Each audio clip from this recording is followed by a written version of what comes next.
একটু প্রবলেম হচ্ছে। তো পড়াশোনা শেষ করার পরে আমি পুরোপুরি, যদি আমাকে দর্শক চায়, দর্শক যদি আমাকে ভালোবাসে, আমি যদি দর্শকের ভালোবাসা পাই, তাহলে আমি পুরোপুরি ছবিতে ইনভলভ হব এবং ক্রিয়েটিভ কিছু করার চেষ্টা করব, যাতে দর্শক আমাকে সারা জীবন মনে রাখতে পারে। আমি যখন থাকবো না তখনও যেন দর্শক আমাকে মনে রাখে, মানুষ যেন আমাকে মনে রাখে, তাদের ভালোবাসায় যেন আমি থাকতে পারি, এরকম কিছু করার চেষ্টা করব।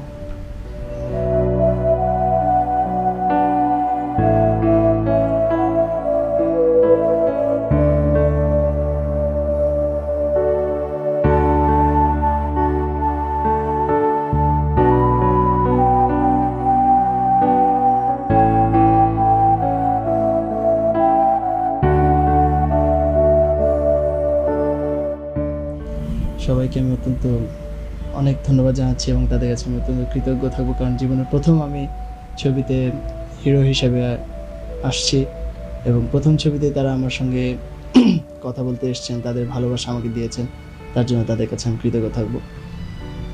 আর এই অনুষ্ঠান, এই প্রোগ্রাম, এই ভিডিও ম্যাগাজিন যারা দেখছেন, তাদেরকে আমি অনেক ধন্যবাদ জানাচ্ছি কষ্ট করে আমার কথা শোনার জন্য, এবং তাদের কাছে আমি দোয়া চাইবো যেন আমি ভবিষ্যতে তাদের মনের মতন অভিনয় উপহার দিতে পারি। আপনারা সবাই আমাকে দোয়া করবেন। Thank you very much.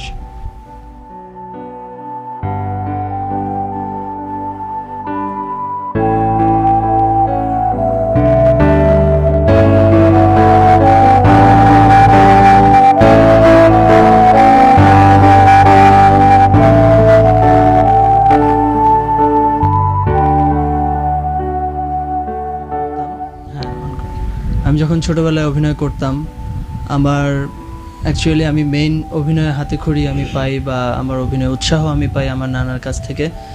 কারণ আমি আগেই অনেকবার বলেছি অনেক ইন্টারভিউতে যে আমার নানা ছিলেন এদেশের প্রথম সবাক চলচ্চিত্র মুখোমুখোশের একজন অভিনেতা, প্লাস সেই ছবিটার তৈরির পেছনে তার অনেক বহু অবদান ছিল। তিনি ছবির ডাইরেক্টর জনাব জব্বার খান সাহেবের অত্যন্ত ঘনিষ্ঠ বন্ধু ছিলেন। তো কামরুজ্জামান সাহেব আমার নানা হলেও তার সঙ্গে আমি এত ঘনিষ্ঠ থেকেছি যে একটা ছেলে বোধহয় তার বাবার সঙ্গে এতটুকু ঘনিষ্ঠ থাকে না। কারণ আমি তার জীবনে